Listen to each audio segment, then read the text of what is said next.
I'm vlogging on the best YouTube channel ever. Hi guys, welcome back to my YouTube channel. Don't forget to subscribe and ring the bell button. Give this video a big thumbs up.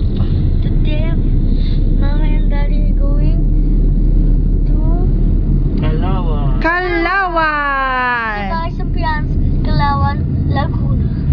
Oh, look at those plants, guys.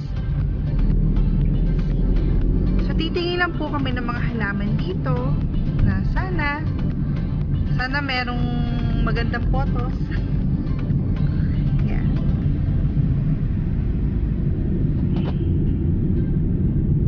Ayan po siya.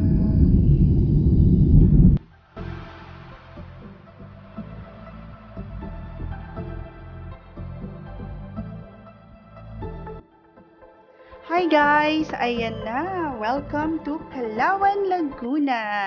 Samahan niyo po kaming mag-asawa today guys kasi po we are really looking for indoor plants, some indoor plants. Nakapag-research na rin po kami. So, hopefully ay makita po namin siya dito sa CALAUAN. Nakakatuwa lang guys kasi napakadami talagang halaman. Ayun, so samahan niyo po kami mag-asawa and para makapag-tour na rin tayo sa CALAUAN, Laguna. Have fun, guys! Ayan, guys, ang cute ng mga pots nila dito. As in, maya-maya titingin tayo ng mga prices din nila. Ayan, ang cute! Grabe!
Ayun, cute naman oh, yung mga potas na may tukod na. Yan. Pero marami kasi ditong potas na available. So, medyo titingin pa kami. Babalikan namin yung pinagbilhan namin last time. Oh, cute talaga nung mga yun. Grabe. Wow. Ayan guys, dito kami nakabili nung potos namin, yung unang-unang potos namin last time. And as you can see, napakaganda talaga ng mga dahon niya. Pero parang kaka-propagate pa lang sa kanya. Pero look at these leaves, as in napakaganda talaga niya. Oh, ito parang pinaghalo na siya na parang green tapos yung sa golden potos. So last time nabili namin siya ng 100 pesos. So tingnan natin guys kung 100 pa rin ipipresyo sa atin tong mga napakagandang mga potos na ito. Yan guys, may napili na kami at ang swerte namin. For 100 pesos, meron na kaming ganito. Yan, diba? Ang cute-cute niya. Yan guys, so kaliwat kanan po yung mga nagbebenta ng halaman. So pwede po kayong tumawid-tawid lang para makita niyo po lahat. On this side is Gina's Garden. Nagbebenta po sila ng mga mixed soil. So, maganda na po siya para po sa ating mga halaman. And also, nagbebenta po sila ng mga iba't ibang klase ng mga pots. So, on this side, makikita po natin yung mga plastic pots po nila, which is very affordable. So, kung magagawi kayo guys ng Calauan, Laguna, kahit wala pa kayong ilalagay sa paso, bumili na kayo ng konting reserva kasi napakamura po talaga niya compared sa iba. And also, right down here, ang mga cute na, yung baby snake plants na gusto ko, napakamahal niyan sa mga unang stores. Sa una, 130, yung pangalawang store, 150. Pero dito, guys, magkano? 100 pesos lang siya, guys. As in, 100 pesos, sulit na to. Kunin ko na to. Ang cute-cute. Yan, calling out all the succulents lovers out there. For only 50 pesos, guys, ay nakapasuno po ang inyong mga very cute na mga succulents. So, I think at this price ay napaka-affordable na po niya. And then, right over here, for the same price, pero hindi pa nakapaso, ay other succulents. So, right over there is a giant pothos for 700 pesos. So, napakalaki din ang halaga niya, guys. So, balik tayo dito sa mga small plants. And also, guys, sa Gina's Garden pala, aside from plants, succulents, they also offer, or they also have fertilizers, has some kinds of garden soil or mixed soil, and they also got some pebbles. So, if you're looking for a shop na nandun na halos lahat na kailangan nyo, visit Gina's Garden.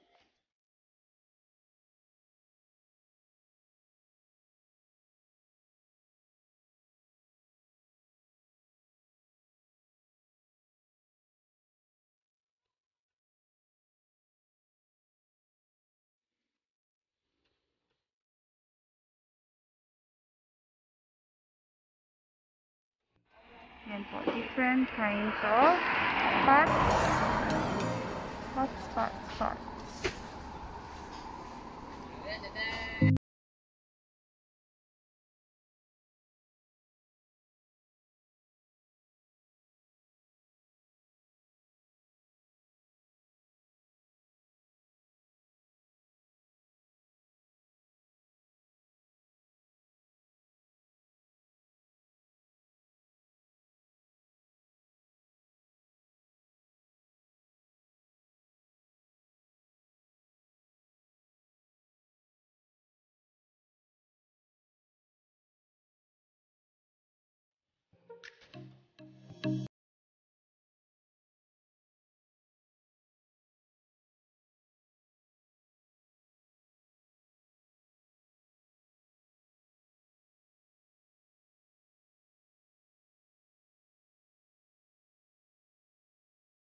Magkano itong gato, te?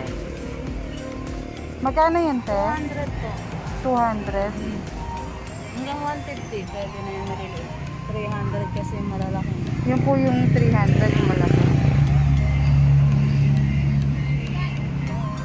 Natitignan mo.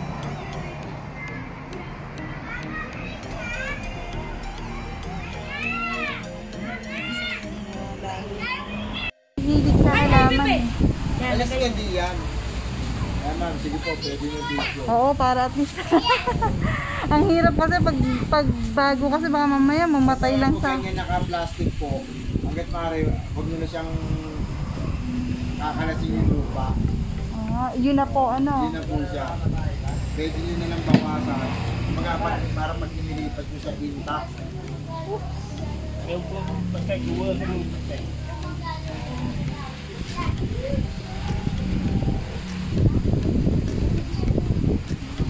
Pero buhay na po ito. Ano to? Nakikita ni Bossy, baka daw.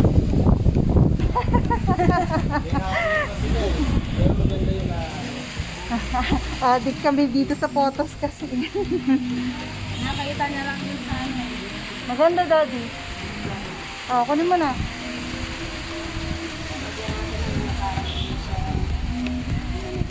Liya, huwag kang malikot ha. Tapos anong klaseng lupa yan, kuya? May halo po itong... May halo na po siya, mix. May garden soil, may bunot, tapos may ipa. Tatlong klase.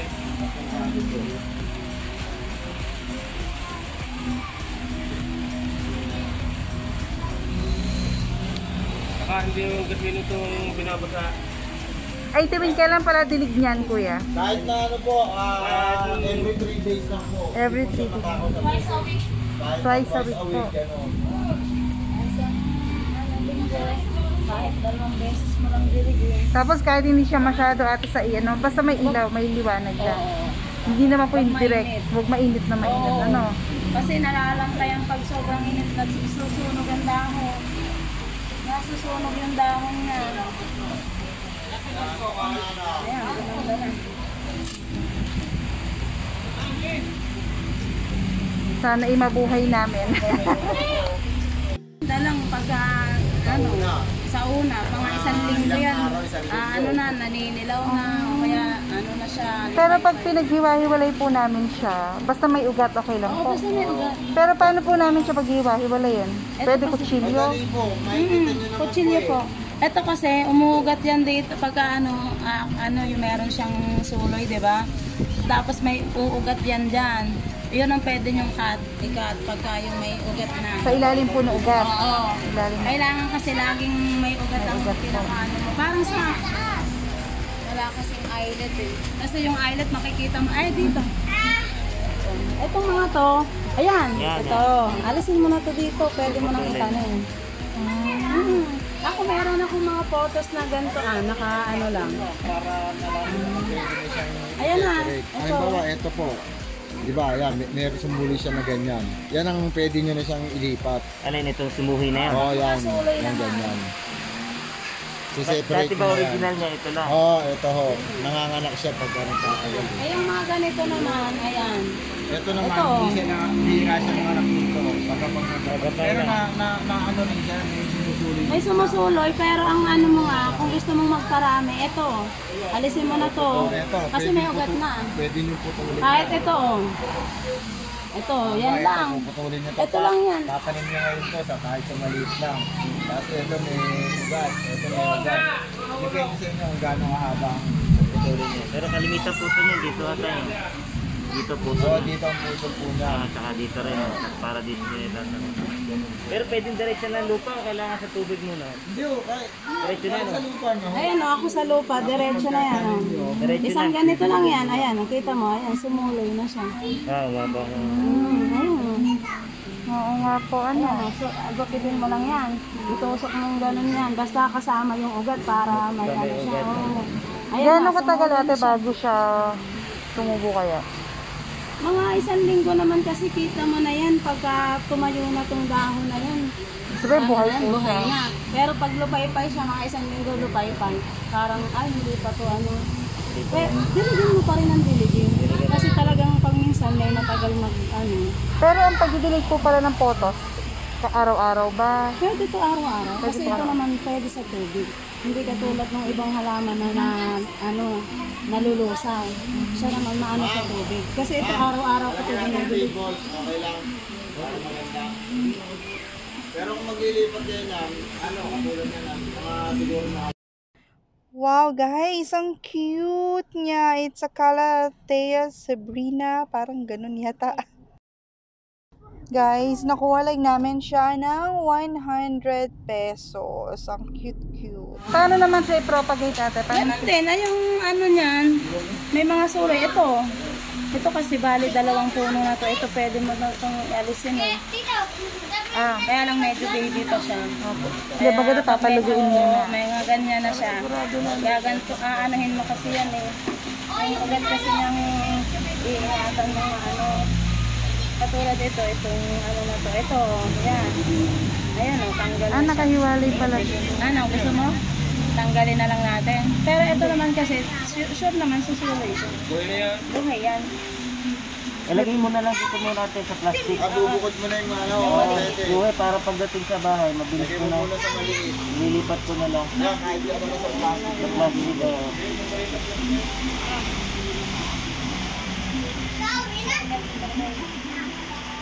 Ganda ng lupa eh, no?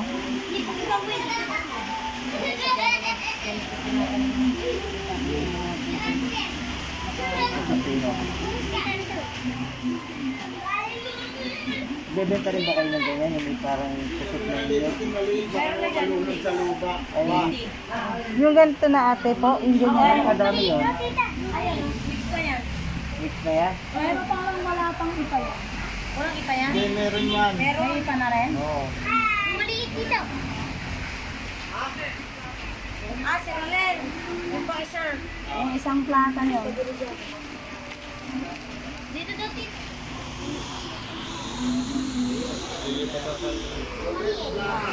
Hindi, kahit dito na. Para pagka nilagdag ako ng lupa, mas malaki.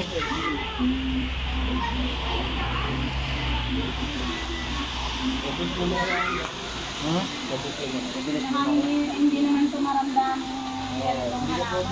Maganda naman pala. Makakalimutin kasi ako eh. Hindi ka tulad na sa amin. Oo. Kaya yung iba talaga ngayong ganitong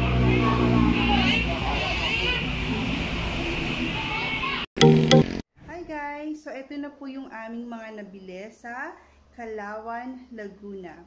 So ito po, para siyang, if I'm not mistaken, it's Monstera. So nabili lang namin siya ng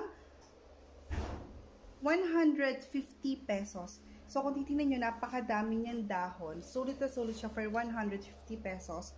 Plus 60 pesos lang po itong paso na to. So 210 lang siya in total. Ito naman si favorite namin na potos na ito. Yung naka gumagapang pataas.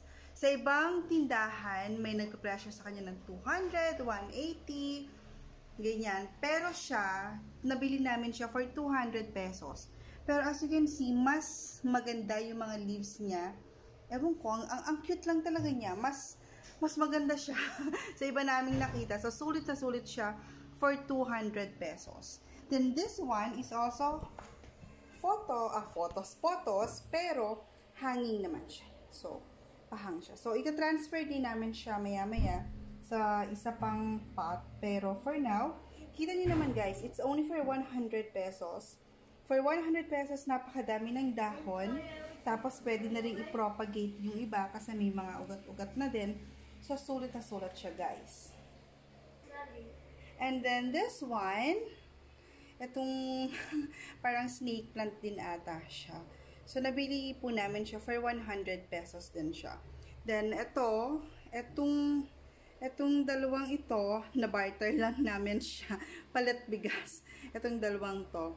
So, yan. So, very cute din po. And then, right down here is, parang, sabi ng asawa ko, zebra daw eh. Pero, Zebriana yata yung pangalan niya. So, ito po, pinagbebenta siya talaga for 150 pesos. Pero, nakachikahan namin sina ate, sina kuya yung nagtitinda, binigay na lang sa amin for 100 pesos, guys. Tapos, itong paso, 60 pesos na lang binigay sa amin. So, 160 siya, including na the paso. So, okay na okay siya. Tapos, meron na siyang maliit na nakausli kanina.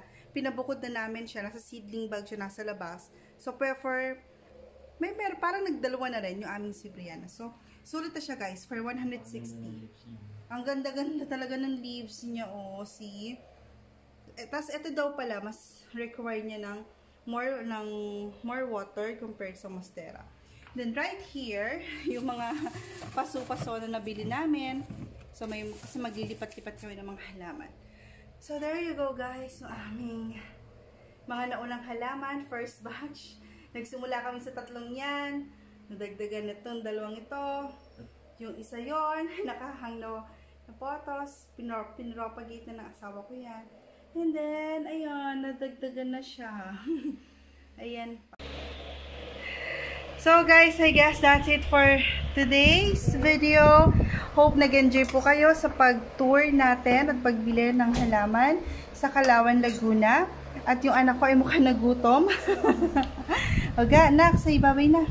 Bye-bye. Bye-bye. Busy na siya. Thank you so much guys for watching. Till our next video.